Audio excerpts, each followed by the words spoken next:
በቲክቶክ መንደር እውቅናን ያተረፈውና 5.5 ሚሊዮን ተከታዮችን ያፈራው አዶናይ ከሰሞኑ በርካታ የተቃውሞ ውርጅብኞች እየወረዱበት ይገኛሉ። አዶናይ በሀገር አሜሪካ ያዘጋጀውን እሰይ የተሰኘውን ቱር ተከትሎ በርካቶች የተለያየ ጽንፍ አስይዞ እያከራከረ ይገኛል።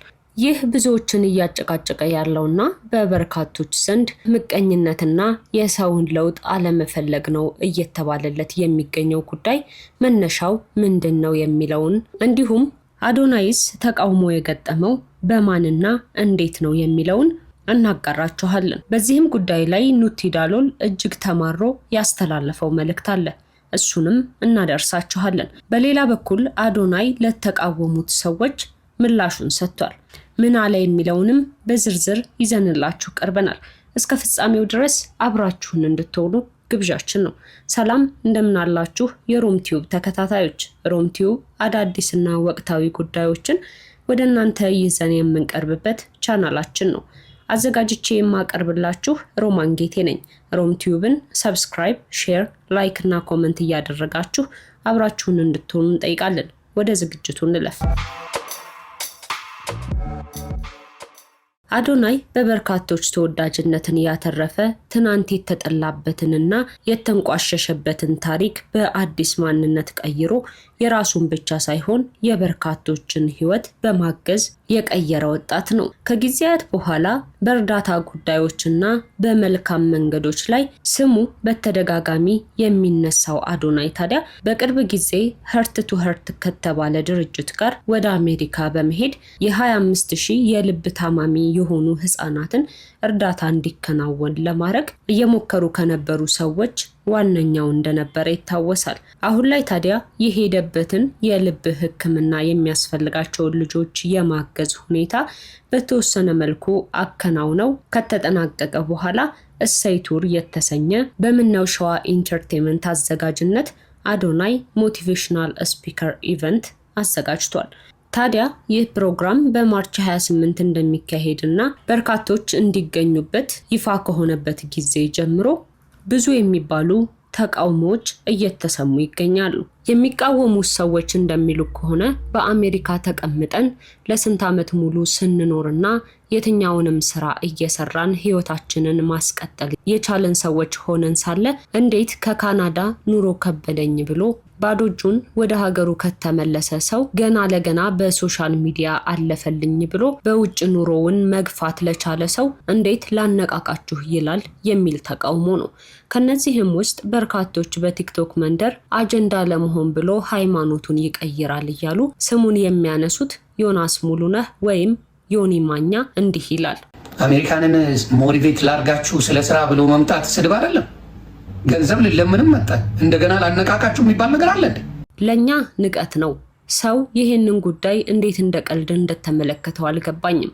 ለ20 ወይም ለ30 ዓመት ሙሉ ህይወታችንን እዚሁ አሜሪካ ላይ አድርገን መኖር የቻልን መስራትና ማግኘት ቤተሰቦቻችንን ማገዝ የምንችል ሆነን ሳለን ገና ልጅ ሆነ በህይወትም ሆነ በኑሮ የኛን ያክል ያለፋ ሰው ሞቲቭ ላደርጋችሁ ብሎ ትኬት እየሸጠ መመልከት ለኛ ንቀት ነው ሲል ነው የተሰማው። በሌላ በኩል ለያሾ በሚል በሶሻል ሚዲያ የምትታወቀው እንዲህ ትላለች። አንድ ሰው እኔን አነቃቂ ሊያረገኝ የሚችለው ህይወትን ስደት ላይ ኑሮ አሸንፎ እንደዚህ አይነት ሰው ሞቲቭ እንዲያደርግ መፍቀድ ልክ አይደለም።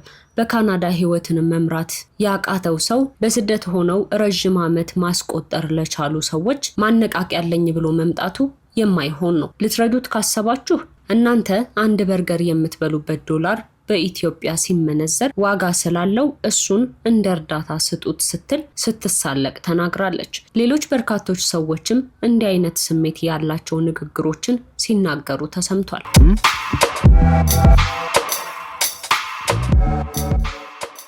በሌላ በኩል ታዲያ የአዶናይን እንቅስቃሴ በበጎ መልኩ የተመለከቱለት ሰዎች እንዲህ ይላሉ።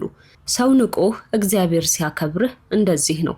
አዶናይ እሰይ ቱር በሀገር አሜሪካ ገና ዓለምንም እናነቃቃለን ይላል። በሀገረ ኢትዮጵያ ሊደረግ የነበረው አዶናይ እሰይ ቱር ብዙዎች ያናናቁት ዝቅ ያደረጉት፣ እግዚአብሔር ደግሞ አንተ ይህ ብቻ አይገባህም ከፍ ትላለህ፣ የአገርም ውስጥ ቱር ብቻ አይደለም የዓለም ቱር በአሜሪካ ታደርጋለህ ሲለው ይሄው በሀገር አሜሪካ አዶናይ እሰይ ቱሩ ተጀመረ። ግን አይገርማችሁም? አዶናይ በእድሜው የ26 ዓመት ወጣት ሆኖ ሳለ የሚሰራቸው ስራዎች የ40ና የ50 ዓመት የትላልቅ ሰዎች ስራ ነው።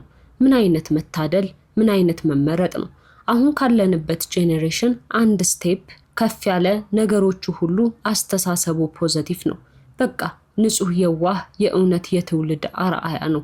ሊደነቅ ሊበረታታ ይገባል። ምን አይነት አስተሳሰብ ያለው ሰው ይሆን አዶናይን የሚቃወመው ይላል። እግዚአብሔር ያነሳውን የሰቀለውን ማንም አይጥለውም። ድንግል ከነ ልጇ ትርዳህ፣ በርታ፣ አለን እንገባለን ሲልም ሐሳቡን በሶሻል ሚዲያ አንድ ሰው እንዲያጋርቷል። ሌላኛው ሮቤል የተባለ በቲክቶክ ያለ ሰው እንዲህ ይላል። እኔ የታየኝ እየተሰበረ ያለው የትውልድ እርግማን ነው። በርካቶች ያላደረጉትን እያደረገ የሚገኘው እንደ ትውልድ ነው። ለወጣቶች መልካም እይታና ጥቆማ ነው። ሁሉም በሚሰራው መንገድ ላይ በሚኖረው ሀገር ላይ መቀየር እንደሚችልና ግዴታ ህይወትን ባልሆነ የስቃይ መንገድ መግፋት እንደሌለበት ነው ያስተማረው። ምቀኝነቱን እባካችሁ ተውት ሲል ተሰምቷል። ኑቲዳሎል ደግሞ በርካታ የተቃውሞ አስተያየቶችን ሲሰጡ ለነበሩ ሰዎች እንዲህ ሲል ምላሹን ሰጥቷል። ሰው የሚወደውና የሚከተለው ሰው ይሄዳል። ሌሎቻችሁ ካልተመቻችሁ አለመሄድ አሜሪካ፣ አውሮፓ፣ አረብ ሀገር ተቀምጣችሁ ወጣቱን ለመተቸት እናንተ ሞራሉ የላችሁም። ማን ነው እናንተንስ አስተያየት ሰጪ ያደረጋችሁ?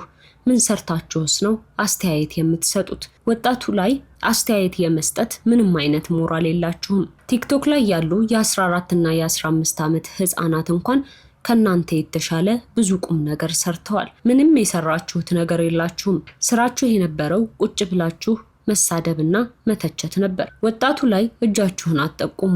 እርስ በርሳችን ወጣቶች ብዙ ልንቀያየም ልንጣላ እንችል ይሆናል። ነገር ግን ህይወታችንና ሀገራችን አንድ ስለሆነ ድጋሚ እንገናኛለን እና ሃይማኖቱ፣ ፖለቲካው፣ ጦርነት መቀስቀሱ እምቢ ሲላችሁ በወጣቱ ህይወት ላይ በማይመለከታችሁ እየገባችሁ አትፈትፍቱ።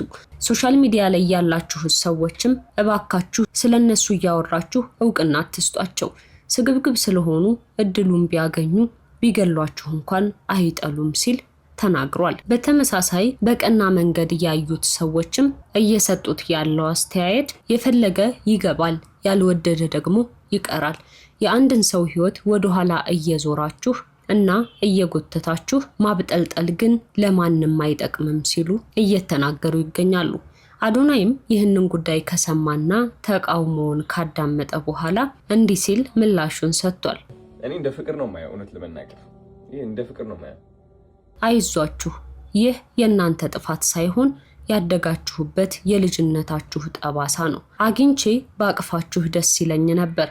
ብዙዎቻችሁ የአንዱ መስራትና ማግኘት ለእናንተ ውድቀት ስለሚመስላችሁና አትችሉም መባልን ስለለመዳችሁ ነው። እና እባካችሁ ብትችሉ ወደ ፕሮግራሙ ተጋበዙልኝና ብትመጡ ደስ ይለኛል ሲል መልእክቱን አስተላልፏል። ለዛሬ ይዘንላችሁ የቀረብነው ይህ ነበር። ሮም ቲዩብን ሰብስክራይብ፣ ሼር፣ ላይክ እና ኮመንት እያደረጋችሁ ቤተሰብ እንድትሆኑ እንጠይቃለን። በሌላ መረጃ እስክንገናኝ ድረስ ሰላምና ፍቅር ለሁላችሁ ይሁን።